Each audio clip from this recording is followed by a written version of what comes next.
James, how do you do the things you do?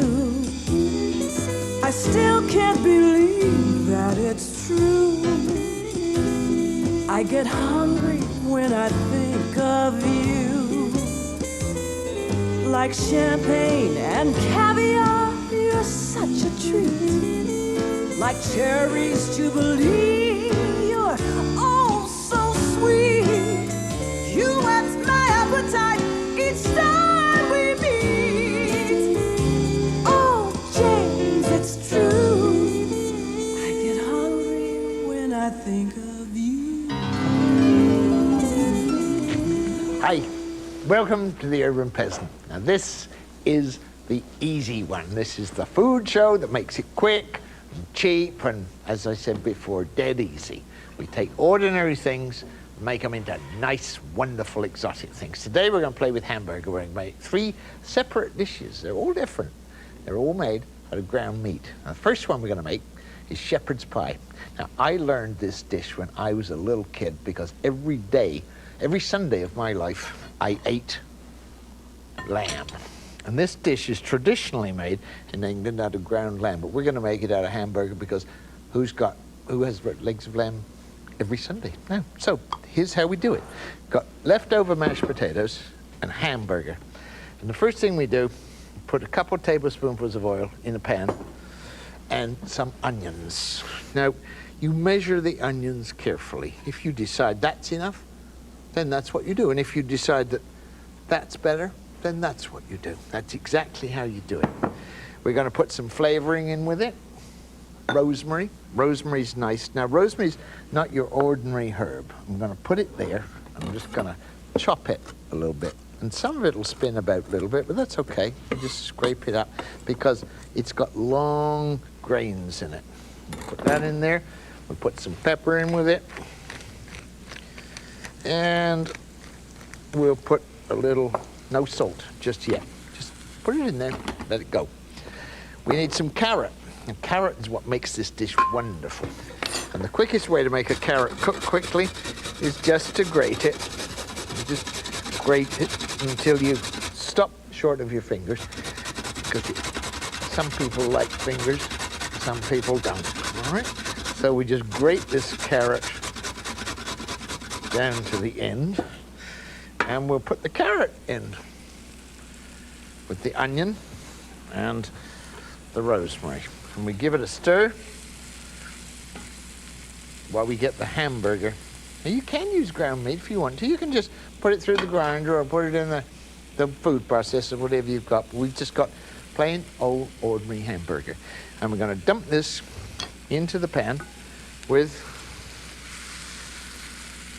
the onions and the carrots, and fork's best to do this with. Just start to mash it down until it starts to change color. And that's all you've really got to do. Just got to let it change color. And as soon as it gets that way, and there's a nice little bit of juice in it, see it's changing color there and it's coming apart. All the grains will separate. As soon as that happens, we're going to put it in the pot. What kind of pot you want? Well, we've got a square one. You can have a round one. You can have an oblong one. You can have whatever you like. You have a little shallow one. But just remember, when you do this, that if you're going to be traditional about it, you have to eat peas with it. All right? Now, mushy peas is a very big thing in the UK. Mushy peas. And there's all kinds of different ways to make them, but the best way is to get some frozen peas or some canned peas and a little tiny bit of water and turn on the fire and let them start to come up and simmer. Now, some people put a little bit of flour in there. If you're going to put flour in, put it in before the peas start to boil and just sprinkle it over the top, just about a teaspoonful, and then stir it in, and it'll turn into sort of mushy. And we'll just put the lid on, turn the heat down to low, not that low, all right, so it keeps clicking, and let it simmer away. Now here we've got hamburger. That won't stop, will it? We'll just turn it up a little bit. We'll mash it in and see what happens when you cook food over high heat.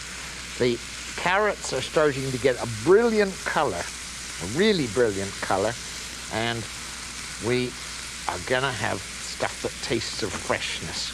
All right? So here, I'm gonna put this in here and finish mashing it in the pan. All right? There it is. And what do we put on top of it? Mashed potatoes. What do we put in there to make gravy? Well, traditionally, this is the way my mother used to do it. A couple tablespoonfuls of Worcestershire sauce. Just sprinkle it over until you feel a little bit comfortable with it. If you want to put a little beer in there, you can do that. And then, what do? You put mashed potatoes on top of it. You put a whole lot of mashed potatoes. This is a one-pot dish. You have the oven heated up to 425, and you put the mashed potatoes that have been mashed with butter and pepper on top. And you just pat them down, and then you grab yourself a fork. You let's make it look gorgeous. Mound it up a little bit. You get a fork. Now watch, as I go around it with the fork, so it makes a pattern on it, like that. Makes a pattern all the way around. And it gets sort of fluffy in the middle. And if you want to make it fantastic, you crack an egg, you beat up the egg, you get yourself a pastry brush, and you paint egg on the top of it. And then what you do with it is dead easy. You take it to the oven, and you open the oven door, and you put it in, and in 30 minutes, you've got dinner. That was shepherd's pie. Come on back.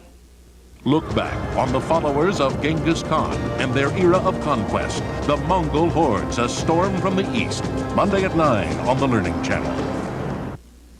Look closely. Can you tell the difference between these two contact lenses?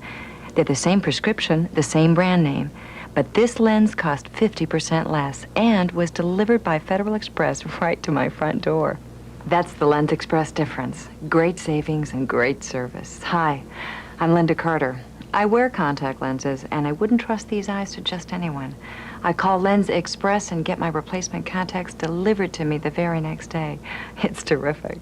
Call for this free Lens Express catalog. It's full of savings on contact lenses. All the top brands, like AccuView, Ciba, Bausch & Lomb, Wesley Jessen. And because they're sent directly to you, you'll save up to 50% off the retail price. I trust these baby blues to Lens Express. Look closely, and you'll see one very satisfied customer. Now you can replace your contacts as often as your doctor recommends and save. Call for a free Lens Express catalog.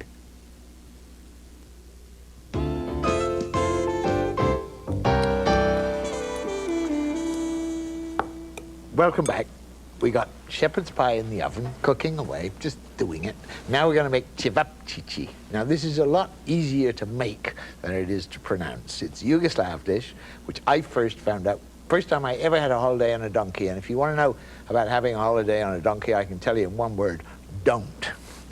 It's terrible sore on your rear end, okay? Now to make this cevapcici, we take half a pound of hamburger. I'm using hamburger.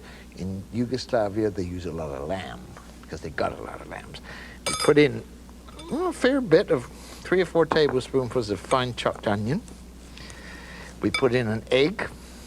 Now, I know you should check the egg before you put it in, but I did it as I opened it, all right? Put in an egg. You put in some pepper, a little bit of parsley. Here's some parsley. And some oregano. We put all the spices into this, and we make the sauce very, very simply in a minute. But first of all, we put some paprika in there. Nice, funky, look at that, nice red, orangey paprika. Okay, stir it all around and mix it well. And the secret to making any sort of good ground meat dish is to mix it well. It's the mixing that really decides whether you're going to have something super or something dreadful, all right? There's no salt in this. Why no salt? Because we are going to not suck all the juices out. We want the juices to stay in, Now we turn up the fry pan to high. We put in a little bit of oil, about 2 tablespoonfuls. And as soon as it's hot, we start to make the cevapcici. Now you have to do this on a board. You can do it with flour if you like, but if you make them into little bits about that size, just about that size, we have to wash this board afterwards, which I tell you often enough about. Keep the board clean. You make the cevapcici into little pancakes, and then you tighten them up and make them into little finger-length sausages. Just pat them together with a fork, and you've got these nice little sausages. Because it's got egg in there, as soon as it gets to the heat, it's going to stiffen up. All right, so there we are. And make them, you can make them whatever size or shape or height or length or skinniness you want. All right, there's the first one. Just slop it into the pan, the hot, hot oil. All right, put another one in there, another one in there.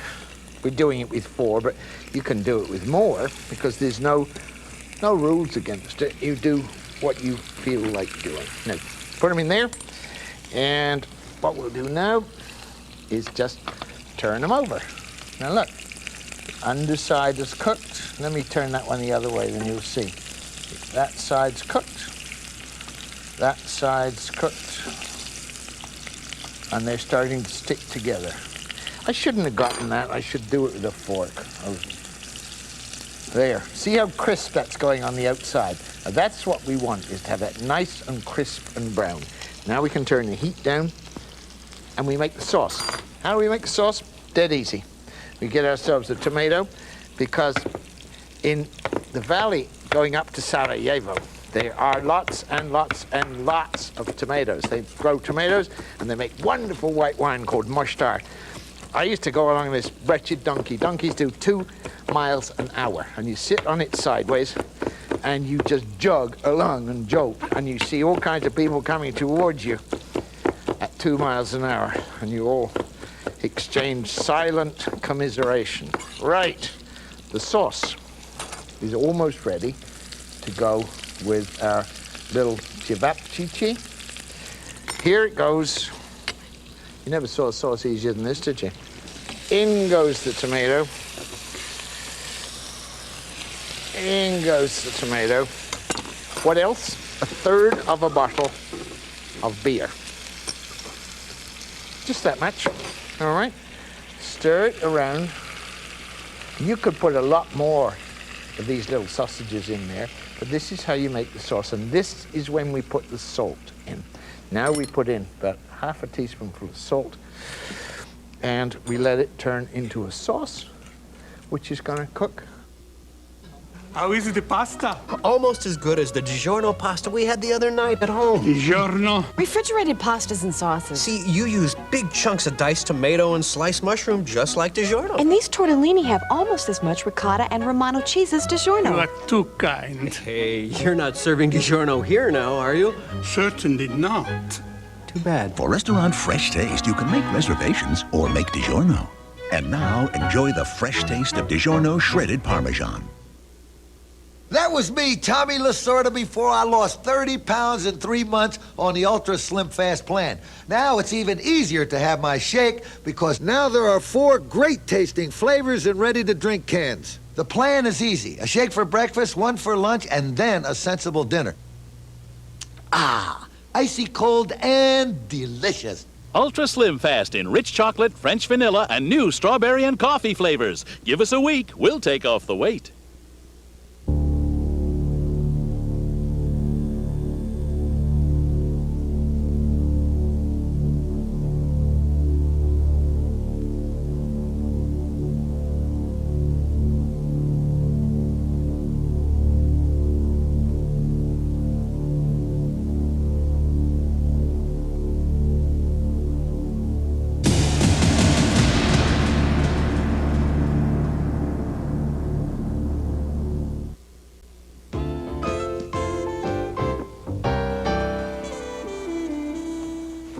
Welcome back to the Urban Peasant 5,001 things to do with hamburger that you never thought possible. Okay, none of them hamburger. So what we're going to do now, we've got shepherd's pie in the oven. We made cevapcici. I took the mushy peas. Look at these mushy peas. I took them out of the pot during the break. Mushy, really mushy. Right? Now, what we do here, faggots used to be made in the north of England. They traditionally went with chips when you went to a movie. And they included everything that came out of an animal. Now, including liver and hearts.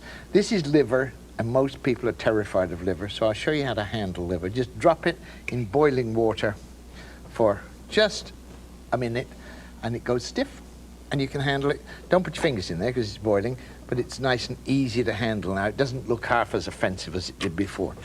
It's only the look of liver that scares people. So, bit of liver, bit of ground meat. Put some ground meat into the food processor. And you can do this by chopping and chopping and chopping, but we're not going to do it today because we're going to put some mushrooms in.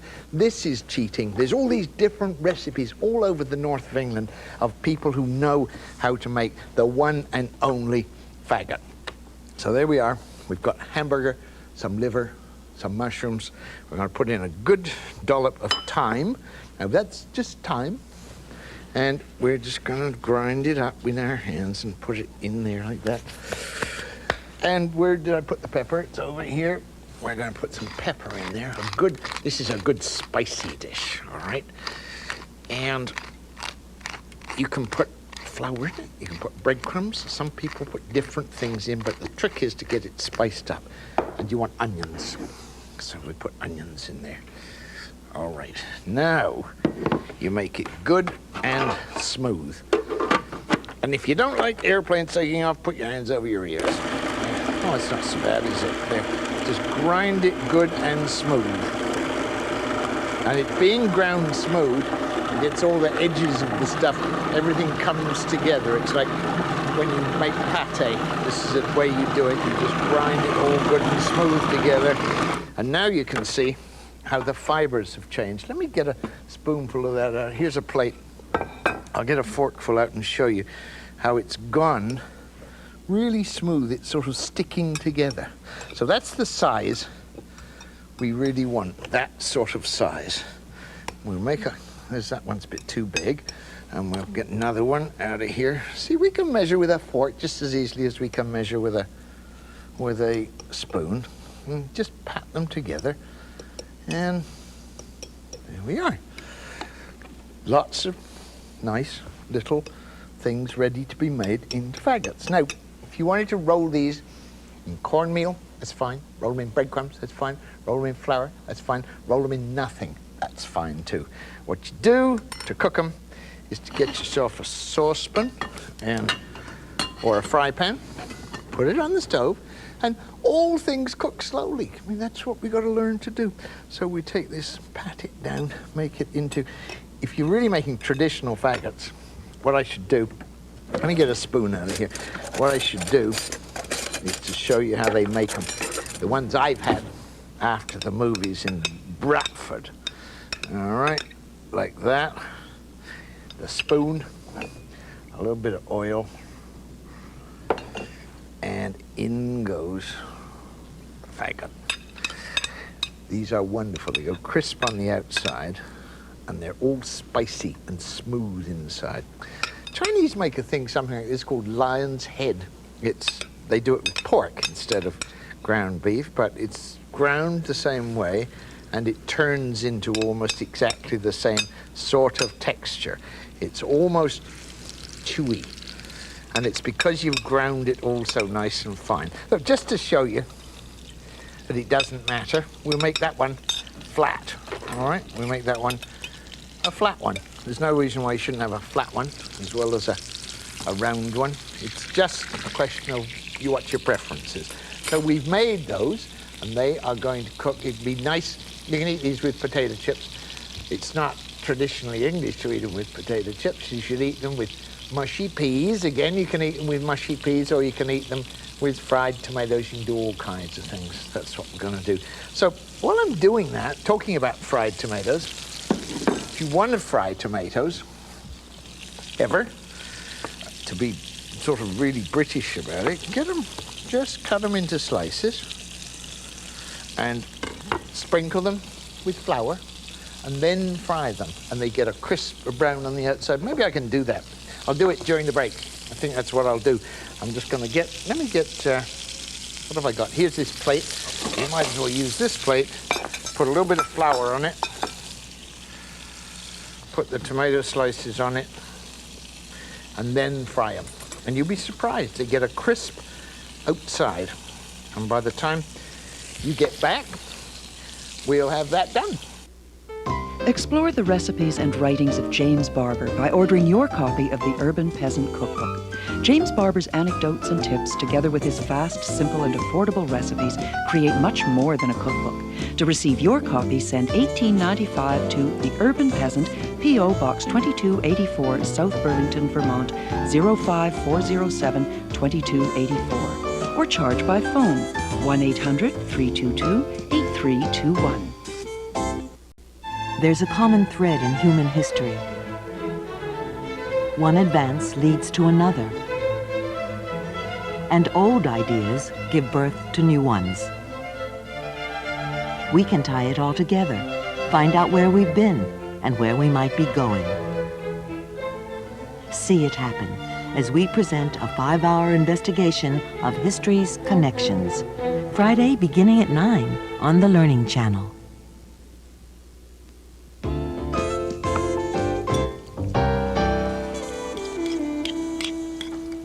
Welcome back to the Urban Peasant, the hamburger show. Now, we've made shepherd's pie. We've made a Yugoslav dish, cevapcici. We've made an English dish, faggots, and we got mushy peas. And now we're going to make a dessert, which hasn't got any hamburger in it at all.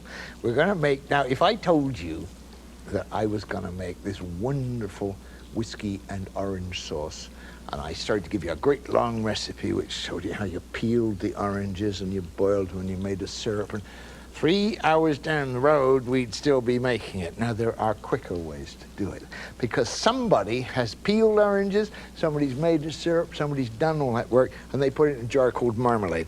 So what you do, this is a wonderful sauce, this is a real lifesaver if you're ever in a hurry, is put a couple of tablespoonfuls of whiskey, a couple of tablespoons of marmalade in a pan with whiskey, about an ounce of whiskey.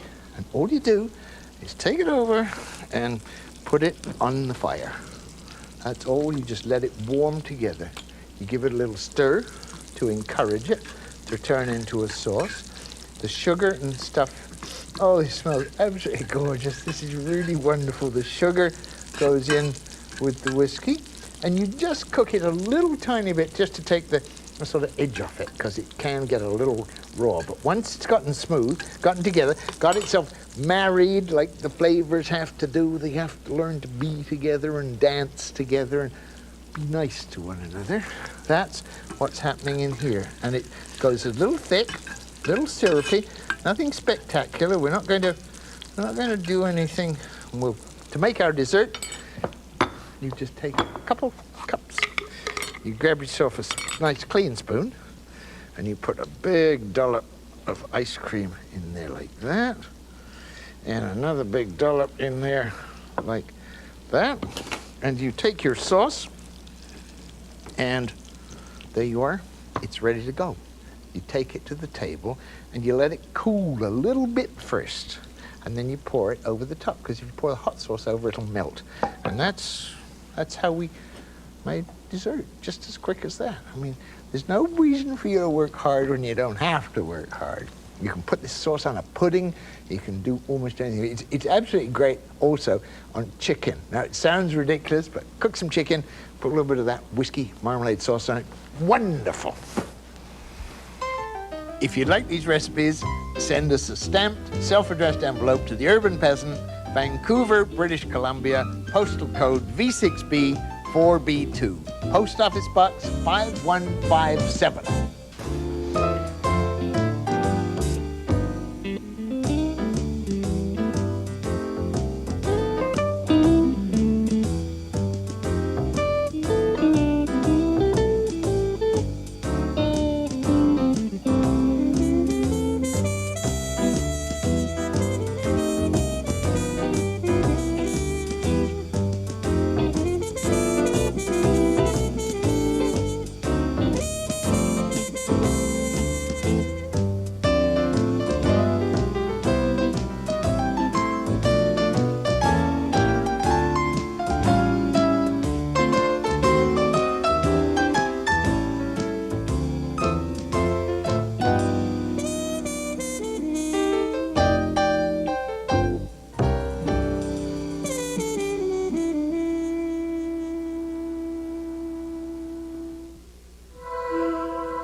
Thanks to your local cable company, you're watching the Learning Channel.